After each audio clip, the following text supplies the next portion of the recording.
আসসালামু আলাইকুম। Doctor ইউনূসের press সেক্রেটারির নাম হচ্ছে শফিকুল আলম। উনি ডক্টর ইউনূস সম্বন্ধে অনেক আ ভালো, ভালো কথা বা ডক্টর ইউনূসের বিশ্ব ব্যক্তিত্ব বা ডক্টর ইউনূসকে পুরা পৃথিবীতে আ মানুষজন কত সম্মান করে এইসব ব্যাপারে অনেক কথাবার্তা বলেন। তো সেই ডক্টর শফিকুল আলম ডক্টর ইউনূসকে বলেছেন যে, "প্রফেসর ইউনূস আজ সবার হৃদয়ের মানুষ, সবাই তাকে নিয়ে গর্বিত।" তো এই গর্বিত মানুষটির সাথে আজকে অর্থাৎ তিনি এখন যুক্তরাজ্য সফরে আছেন। তার সাথে ব্রিটিশ প্রধানমন্ত্রী দেখা করতে অস্বীকৃতি জানিয়েছেন। তো এই গর্বিত মানুষটি বাংলাদেশের মানুষকে যুক্তরাষ্ট্রে গিয়ে সাধারণত আমরা সবাই জানি যে রাষ্ট্রীয় কোনো সফর হলে বা সরকারের আগেই সবকিছু এজেন্ডা ফিক্সড করা থাকে এবং কার সাথে উনি দেখা করবেন সেটা ফিক্সড করা থাকে। কিন্তু ডক্টর ইউনূস ৪ দিনের সফরে যুক্তরাজ্যে গেলেন। উনি ব্রিটিশ প্রধানমন্ত্রীর সাথে বাংলাদেশ অর্থাৎ সফর শুরুর আগেই ব্রিটিশ প্রধানমন্ত্রীর সাথে তার সাক্ষাৎকার নিশ্চিত করতে পারেননি।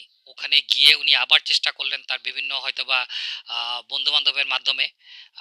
সেক্ষেত্রেও ব্রিটিশ প্রধানমন্ত্রী সাড়া দেননি। তো উনি বাংলাদেশের মানুষকে গর্বিত করেছেন। শফিকুল আলম যেটা বলেছেন হয়তো সত্যি আমাদের গর্বটা এরকমই হবে, আমরা বোধহয় এরকমই গর্বিত হতে পছন্দ করি শফিকুল আলমদের ভাষায়। তো শফিকুল আলম একটা কথা বলেছিলেন যে ব্রিটিশ প্রধানমন্ত্রী সম্ভবত কানাডায় আছেন। তো উনি পরবর্তীতে বলছেন আমার একটা মিস্টেক হয়েছে, স্টারমার যুক্তরাজ্যে আছেন।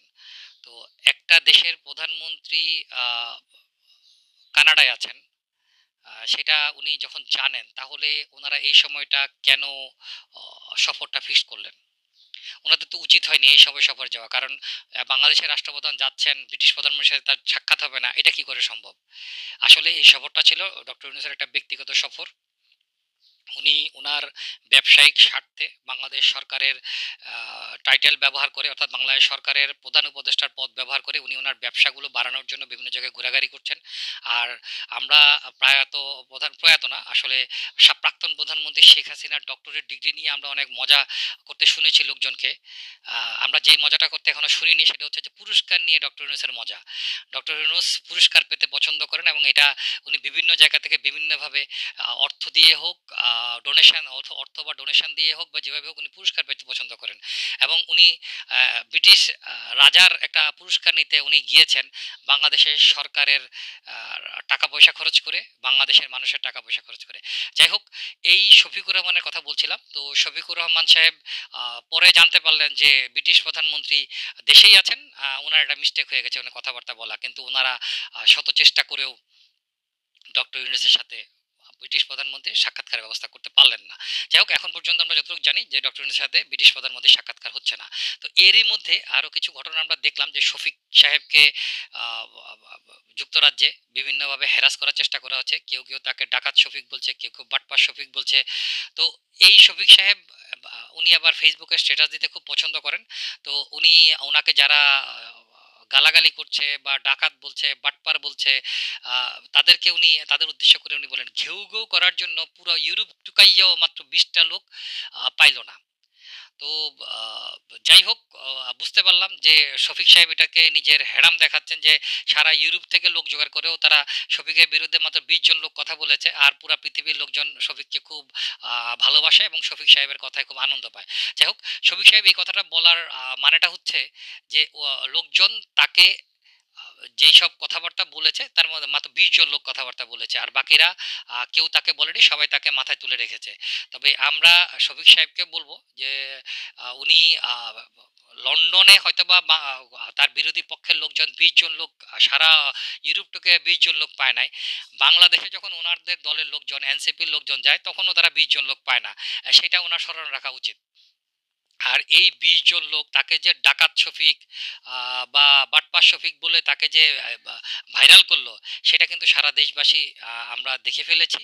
অতএব শফিক সাহেবের যদি বিন্দু মাত্র শরম লজ্জা, যদিও আমি জানি, আমি বুঝতে পেরেছি যে উনি আসলে লজ্জা শরমের মধ্যে যান না, ওনার ওই জিনিসটা আল্লাহ তাআলা কেড়ে নিয়েছে শেখ হাসিনার মতো, ডক্টর ইউনূসের মতো। ডক্টর ইউনূস এখন নেতার মতো, তার সাগরেট হবে, এটাই স্বাভাবিক। ওনাদের আসলে লজ্জা শরম বলতে কিছু নাই। যদি লজ্জা শরম থাকতো শফিক সাহেব হয়তোবা এই কথাটা উনি ফেসবুকে বলতেন না। যাই হোক, 20 জন লোক ঘেউ ঘেউ করেছে, বাংলাদেশের লোকজনও শফিক সাহেব আর কয়দিন যাক, উনি বাংলাদেশে আসলে রাস্তাঘাটে চড়তে পারবেন কিনা যদি ইউনূস সরকার নির্বাচন দিয়ে চলে যায় বা অন্য কোনোভাবে ইউনূস সরকারের পতন ঘটে, শফিক সাহেব রাস্তাঘাটে চলতে পারবেন কিনা আমি জানি না। তবে আমার মনে হয় না যে শফিক সাহেব আর বাংলাদেশের রাস্তাঘাটে উনি ওনার চেহারা দেখিয়ে চলতে পারবেন। আর ওনার মতো নির্লজ্জ লোক চেহারা দেখে হয়তো চেষ্টা করবেন, সেক্ষেত্রে হয়তো বা যে পরিস্থিতি উনিতে পড়বেন সেটা হয়তো বা উনি ভাবতেও পারছেন না। যাই হোক, এই শফিকুর এই শফিক সাহেব তিনি কোন যোগ্যতা বলে এই জায়গায় চান্স পেয়েছেন, ইউনূসের কোন ইচ্ছায় বা ইউনূসের কোন বদৌলতে উনি এখনো এই চাকরিটা করে যাচ্ছেন আমরা জানি না। তবে উনি যেসব মিস ইনফরমেশন বাংলাদেশের মানুষকে দিয়েছেন বিভিন্ন সময় কথাবার্তা বলেছেন, তাতে আসলে তার চাকরিটা, যদি আমরা স্বাভাবিকভাবে চিন্তা করি, একজন চাকরিজীবী মানুষের চাকরি থাকা উচিত না, কিন্তু ওনার চাকরিটা এখনো আছে। কারণ অথর্ব সরকার ইউনূসের আশেপাশে হয়তো অথর্ব লোকই থাকবে এবং বাংলাদেশকে লুটপাট করার জন্য ওরা আছে। ধন্যবাদ।